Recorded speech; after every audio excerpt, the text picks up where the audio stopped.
యేసుక్రీస్తు నామములో మీ అందరికీ వందనాలు తెలియజేసుకుంటున్నాను. నా పేరు ఆముదాలపల్లి వెంకటేశ్వరరావు. నేను అన్నిల్లో పుట్టాను, అన్నిల్లో జీవించాను. సినిమాలు ఆపరేటర్ చేసేవాడిని, మళ్ళీ వ్యవసాయం చేసేవాడిని, 10 ఎకరాల వ్యవసాయం చేసేవాడిని. అర్ధరాత్రి కాడ వెళ్ళి అడ్డీలేసి మరి ఆ పక్కమ్మటే పడుకొని పాములు వచ్చినా సరే నేను లెక్క చేసేవాడికి అనమాట. తుండేసుకుని కింద గట్టి మీద వేసుకుని పడుకుని ఆ రకంగా నీళ్లు పెట్టుకుంటూ తిరుగుతూ ఉన్నాను. ఎలా వచ్చిందో కానీ ఒకనొక టైంలో నాకు భయం భీతి అనేది పట్టుకుందనమాట. భయం భీతి పట్టుకుంది. ఒకవేళ ఉరువులు మెరుపులు వస్తే ఆ పిడుగు వచ్చి నా మీద పడిపోయి నేను చచ్చిపోతానేమో, ఏ డాబాల్లోనో ఉండాలి, ఏ మేడల్లో ముద్దుల్లో ఉండాలి, పూరింట్లో ఉంటే కాలు చచ్చిపోతాను, పిడుగు మీద పడిపోద్దని ఒక దుడుకు. అదే కాదు, మళ్ళీ ఎత్తైన పర్వతాల మీద, ఎత్తైన కొండల మీద బస్సుల మీద వెళ్తుంటే భయం, పక్కంటే సైడ్ బస్సులు వెళ్తుంటే భయం. ఆ రకంగా భయం ఏర్పడిపోయింది. నేను సినిమాల్లో చేస్తున్నాగా నేను ఇంటికి వస్తే భయపడతానని చెప్పి నేను అక్కడే వండుకుని అక్కడ తినేవాడిని అనమాట. నేను అలా చేస్తూ ఉండగా, సినిమాల్లో ఉండగా నాతోటి వర్కర్స్ అన్నాడు, అయ్యా నీకు భయం భీతి అనేది పోవట్లేదు, నీకు చెందట్లేదు, నేను యేసు ప్రభువుని నమ్ముకున్నాను, నువ్వు కూడా యేసు ప్రభువుని నమ్ముకో. సినిమా సగం షో అయిపోయిన తర్వాత నువ్వు స్నానం చేసి శుభ్రంగా మోకాళ్ళు వేసి దేవునికి ప్రార్థన చేయి. నీ సమస్యలు ఏంటో, నువ్వన్నీ ఏంటో నువ్వు విన్నవించు, దేవునికి చెప్పు, ప్రార్థన చేయ, నీదన్నీ పోతాయి అన్నాడు. సరేలేమ్మ, నేను ఆ రకంగా ప్రార్థన చేస్తూ ఉండేవాడిని అనమాట. అలా సినిమాల్లో పనిచేస్తూ ఉండగా నాకు యేసు అన్నగారంట, ఏమండి, ఆ ఏరం క్లాక్ గ్రౌండ్లో మీటింగ్ పెడతా ఆయన వాక్యం చెబుతున్నాడు, ఆయన ఒక సాక్ష్యం చెబుతున్నాడు. నేను ఆ రకంగా ఆయన సాక్ష్యం వెంట కూడా ఆయన దగ్గరికి వెళ్ళిపోయానమాట. దేవుడు ఆయన ఎంత కార్యం చేశాడు, ఎంత బలపరిచాడు, ఎంత స్వస్థపరిచాడు అని ఒక ఆశ కలిగి నేను దేవుడిని రోజు ప్రార్థన చేస్తుండేవాడిని. జగన్ చౌదరులు వచ్చిన తర్వాత కూడా ఇంటికి వచ్చిన తర్వాత మనసం పక్కమట కూర్చుని మోకాళ్ళు వేసి ప్రార్థన చేసేవాడిని. అయ్యా నా భయం భీతి పోగొట్టయ్యా, అట్లా చేసేవాడిని. ఈరోజు అప్పుడు మాత్రం ఏ దేవస్థానం, ఏ చర్చికి నేను ఎక్కడికి నేను ఇంటికాడుండే ప్రార్థన చేసుకునేవాడిని.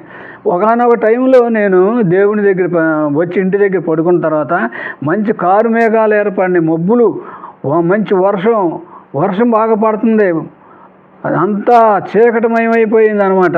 ఉరుములు మెరుపులు వస్తున్నాయి. నాకు మెలకు వచ్చింది, ఏం చేయాలో అర్థం కావట్లా, అర్ధరాత్రిగా ఎక్కడ పారిపోవాలి అని నేను ప్రార్థన చేస్తుంటే అప్పుడు దేవుడు, అయ్యా నన్ను కాపాడయ్యా, నువ్వు ఎక్కడ ఉండవా అంటే, అప్పుడు మాది తడికి ఇల్లు అనమాట. నేను ఇక్కడే ఎందుకు భయపడతావు అని స్వరం నాకు వినపడింది. ఏమన్నా ఆ రకంగా దేవుడు నాతో మాట్లాడాడు. రోజు నేను ప్రార్థన చేసుకుంటుండేవాడిని. అయ్యా నేను చూడాలి అయ్యా, నేను చూడాలయ్యా అని ప్రార్థన చేసేవాడిని. నేను అమాయకుని కదా, నాకు తెలియదు కదా దేవుడు ఎలా ఉంటాడో ఏంటో అని. ఏ చర్చికి నేను వెళ్ళలేదు కదా. చేస్తుంటే అప్పుడు ఒక రాత్రి కాలం ముందు మాది కొండ బీరువా ఉందన్నమాట. ఆ కొండ బీరువా మీద మంచి వెలుగు వచ్చిందనమాట. ఆ వెలుగును చూడలేనంత ఇదైపోయింది నా కన్నులు. ఆ రోజుకి ఈ రోజు వరకు కూడా నేను దేవుణ్ణి చూడాలని అన్నాం. ఏంటి అంత కాంతి వచ్చిందనమాట. ఆ రకంగా ఉండేవాడిని. నేను బస్సు ఎక్కాను అనుకోండి, బస్సు ఎక్కినప్పుడు ఏమైపోయేది, బస్సు పక్కకుంటే నేను ఆ రాడ్ పట్టుకుని ఒకటి లాగి ఉంచుండేవాడిని, పడిపోద్దామోనని. ఏమండి, నేను లాగితే బస్సు ఆగుద్దా? పడిపోయే బస్సు నేను లాగితే ఆగుద్దా? కానీ నా యొక్క ఆలోచన అనమాట, భయం అనమాట. అలా లాగి పట్టుకుండేవాడిని. మరి అట్లాగే మేము వైజాగ్ ఆ కొండ మీదకి వెళ్ళేటప్పుడు మామూలుగా బస్సుకి వెళ్ళాం. తర్వాత వచ్చి అక్కడికే అప్పుడు అది కొండ మీద ఉండేది కదా, కింద వాగులాగా ఉండేది. మరి పడిపోద్దామని భయం అనమాట. ఆ భయం ఏర్పడిపోయి పైకి వెళ్ళిన తర్వాత నా భార్యతో అన్న, అమ్మాయి మనం కింద మెట్ల దారి ఉందంటే మెట్ల దారిని వెళ్దాము, అన్నీ చూసుకుంటూ వెళ్దాము అని చెప్పా. ఎందుకు ఈ మర్మం చెబితే మళ్ళీ అట్టాగిట్టాగానే ఆమె పోటే మరి బస్సు ఎక్కుద్దామోనని నేను మర్మం పెట్టి చెప్పాను అనమాట. సరేలే అట్టాగా వెళ్దామయ్యా అంది. అక్కడి నుంచి మేము మెట్ల మీద నడుచుకుంటా కిందకు వచ్చాం. అంత భయం ఏర్పడిపోయింది అనమాట నాకు, అంత భయం ఏర్పడిపోయింది. ఈ రకంగా నేను ఉండగా నా భార్య కూడా ఎంతో పూజలు చేసేది. కార్తీక మాసం అని ఉండేదండి. ఆ కార్తీక మాసంలో రోజు సన్నీళ్ళు స్నానం చేసి గుడికి వెళ్ళి దీపారాధన చేసి తలకే కొబ్బరిని కూర పెట్టుకునేది కాదనమాట. కానీ నేను దేవుడి దగ్గరికి వెళ్తున్నాను, ఆమెమో దేవతలు పూజిస్తుంది, ఆమెనేమని అంటలేదు, దేవుడి దగ్గర ప్రార్థన చేసుకుంటున్నా, అయ్యా నా భార్యను మార్చయ్యా అయ్యా, నీ దగ్గరికి వచ్చి ఏర్పాటు చేయి ప్రభువా అని నేను ప్రార్థన చేస్తున్నాను. కానీ ఆమెనే నిర్బంధించట్లా, చెప్పట్లా.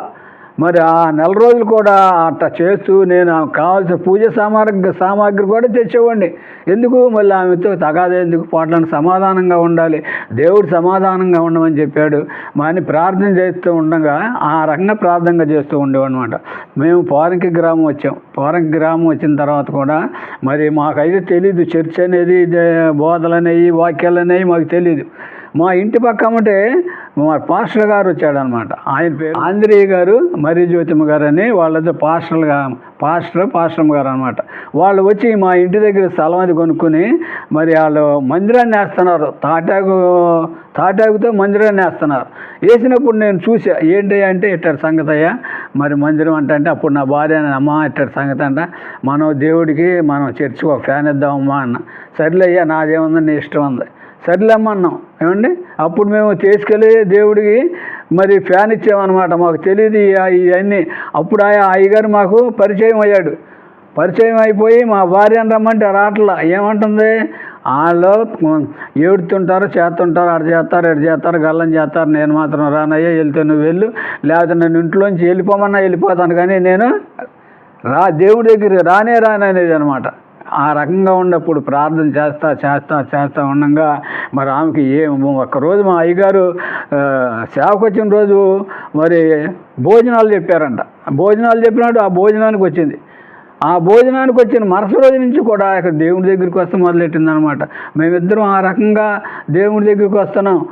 మా ఆత్మీయ తల్లిదండ్రులు వాళ్ళైనా నేను అక్కడే ఉండి మేమిద్దరం కూడా 2 సంవత్సరాలు కూడా బయట ఉన్నాము. అక్కడి నుంచి మేము సన్నిధి దేవుని యొక్క చర్చిలోనే ఉన్నాం. భార్యాభర్తలు ఇద్దరమే, మాకు పిల్ల జల్ల లేరు, ఎవరో లేరు అమ్మా, మాకు ఎవరో లేరు, మేమిద్దరం. నా భార్యకి ఏమైంది, అనారోగ్యం వచ్చేసిందండి. సెల్ది వచ్చింది. మరి కిడ్నీల్లో రాళ్ళు ఈ రకంగా వచ్చి బాధపడుతుంది. ఏం చేయాలో అర్థం కావట్లా, రోజు ఏడుతుంది. మరి నేను ఇలాగే వెళ్తా చూస్తా ఉండగా నేను సినిమా హాల్లోకి వెళ్తున్నా. అప్పుడు నేను అన్నాను, అమ్మ ఏంటంటే ఇట్ట సంగతి అంటే, అప్పుడు నేను దేవుడి దగ్గర అనుకున్నా, నేను వచ్చేపాటికి నా భార్య నా స్వస్థపరిచి ఆరోగ్యంగా ఉందంటే నాయన, అప్పుడు నేను సుట్ల విపరీతంగా కాల్చేవాడిని. నేను కాల్చే చుట్ట మానేస్తానయ్యానని దేవుని దగ్గర మాట ఇచ్చాను అనమాట. ఇంటి దగ్గరికి వచ్చిన తర్వాత అడిగా, ఎట్లా ఉంది నీకు ఆరోగ్యం అని. నాకు బాగానే ఉందయ్యా, తగ్గిందయ్యా అన్న. దేవునికి స్తోత్రం. ఆ రకంగా దేవుడు మాకు ఎంతో మేలు చేశాడు, ఎంతో కార్యాలు చేశాడు అనమాట. ఆ రోజు నుంచి ఈ రోజు వరకు మేము దేవుడి దగ్గర ఉంటున్నాం. మరి అలాగే మా ఆత్మీయ తల్లిదండ్రులు చేస్తున్నారు. మాకు కుటుంబాలు ఉన్నాయి, మరి అన్నదమ్ములు ఉన్నారు, అప్పజల్లులు ఉన్నారు, అందరూ ఉన్నారు. కానీ ఆత్మీయ ప్రేమ వేరు, శరీర ప్రేమ వేరు. ఏమండి, శరీర ప్రేమ చూసిపోయేవాళ్ళే కానీ ఆలకించేవాళ్ళే కానీ అంత ప్రేమగా వాళ్ళు మనల్ని చూడరు అనమాట. ఆత్మీయ ప్రేమ ఏంటి, వదిలిపెట్టరు వాళ్ళు. మనం వాళ్ళ సమాధానం ఉండాలి. మనం జీవించినంత కానీ కూడా వాళ్ళకి మనకంట దేవుడు ఆ ప్రేమ అనేది ఏర్పరిచాడు, ఆత్మీయ ప్రేమ అనేది ఏర్పరిచాడు. మరి వాళ్ళ వరకు ఆత్మీయ తల్లిదండ్రులు కానీ వారి శిష్యులు ఉండారు. 12 మంది 15 మంది శిష్యులు ఉన్నారు. ఆ రోజుకి ఏ కార్యం చేయాలన్నా, నా గురించి ఏది సంప్రదించాలన్నా మా ఆత్మీయ తల్లిదండ్రులు ఏం చేస్తారో మా శిష్యులందరినీ పిలిచి, అయ్యా ఈయన పెద్దవాడు, ఈయన మరి మా తల్లిదండ్రులు లాంటి వాళ్ళు, మరి వీళ్ళ ఎవరు లేరు, వీళ్ళకి మన అయ్యగారిని వాళ్ళు చూడాలి మనం అని ఆ రకంగా మా ఆత్మీయ తల్లిదండ్రులు వాళ్ళ శిష్యులు చెప్పే ఉండే. వాళ్ళ శిష్యులు కూడా ఈ రోజు వరకు మమ్మల్ని తల్లిదండ్రులు భావిస్తూ పరామర్శిస్తూ పలకరిస్తూ అనేక రకాలుగా మమ్మల్ని ఆదుకుంటున్నారనమాట. నాకు ఎన్నో బలహీనతలు వచ్చినాయండి. నాకు హార్ట్ అటాక్ వచ్చినప్పుడు మా శిష్యులు ఆత్మీయ తల్లిదండ్రులు అందరూ నా వెమ్మటే వచ్చి మరి హాస్పిటల్లో జాయిన్ చేసి, దేవుడి దయ వల్ల నేను బ్రతికి ఏ రోజుకి ఆ రోజు ఎప్పుడు బలహీనత వచ్చినా అప్పుడు చనిపోయాడని చెప్పేవాడు అనమాట. ఏమంటే సరిపోయాడని చెప్పేవాళ్ళు. మా ఆత్మీయ తల్లిదండ్రులు కూడా ఆ రకంగా మమ్మల్ని ప్రేమగా చూసేవాళ్ళు. ఇవాళ కూడా వారు మమ్మల్ని ప్రేమగా చూస్తారు. నేను ఒకటే చెప్పే మా ఆత్మీయ తల్లిదండ్రులకి, ఎవరేమైనా సరే, మంచి అయినా చెడ్డ సరే, అయ్యా మేము మీ చేతుల మీదకు మేము ఎలా మారిపోవాలి, మీ శిష్యులు కానీ మీరు కానీ ఎవరినైనా దేవుళ్ళు మేము సమాధులు అవ్వాలి, కానీ ఆయన ఇంకొక రకంగా మాకు కుదరదు అని కూడా మా ఆత్మీయ తల్లిదండ్రులు చెప్పాం. ఉన్నారు, చుట్టాలున్నారు, పక్కాలున్నారు, అందరూ ఉన్నారు. ఎవరైనా సరే ఆత్మీయ ఆత్మీయ తల్లిదండ్రులు మరి ఆత్మీయ పిల్లలు ఉన్నప్పుడు ఈ రకంగా నేను చెప్పాను అనమాట. అలాగే బలహీనతలు వచ్చినాయి. మరి డాక్టర్ గారు ఉండేవాడు ఈ రోజు వరకు మాకు ఏమీ లేదు. నేను దేవుడి దగ్గర ప్రార్థన ఒకటే చేస్తా, అయ్యా నీ సువార్త ప్రకటించాలి, నాకు ఆరోగ్యం ఇవ్వు, నిన్ను గణపరచాలి, నిన్ను మహింపరచాలి, నాకు మేడలు మిదులు నాకు ఏం వద్దయ్యా, నాకు నువ్వు ఆరోగ్యాన్ని ఇచ్చి నువ్వు నాకు ఆలోచన కలుగు చేసి ప్రభువా, నీ సేవలో నేను ఉంటానయ్యా, నిన్ను ప్రకటిస్తానయ్యా అని నేను దేవుడి దగ్గర ప్రార్థన చేసాను. దేవుడి దగ్గర ఉంటున్నాం, దేవుడి దగ్గర మేము పరిచర్య చేసుకుంటూ మరి అలాగే సంఘ పెద్ద కూడా చేస్తా, సంఘ పెద్దలు కూడా చేస్తా కూడా నేను అక్కడ ఉన్నాను. ఎవరిని హింసించేవాళ్ళం కాదు, బాధ పెట్టేవాళ్ళం కాదు. అందరూ ఆత్మీయ పిల్లలుగానే ఉన్న అందరూ మమ్మల్ని ఎంతో ప్రేమించేవాళ్ళు అనమాట. అప్పుడు మాకు ఆత్మీయ తండ్రి గారికి చెప్పాడంట దేవుడు, వీళ్ళు సేవకి వెళ్ళాలి, వీళ్ళు నా సేవ చేయాలి అని మా ఆత్మీయ తండ్రి గారికి చెబితే మా ఆత్మీయ తండ్రి గారు మాతో చెప్పాడు, అయ్యా ఎట్టడి సంగతి అని. అప్పుడు నాకు 72 ఏళ్ళు.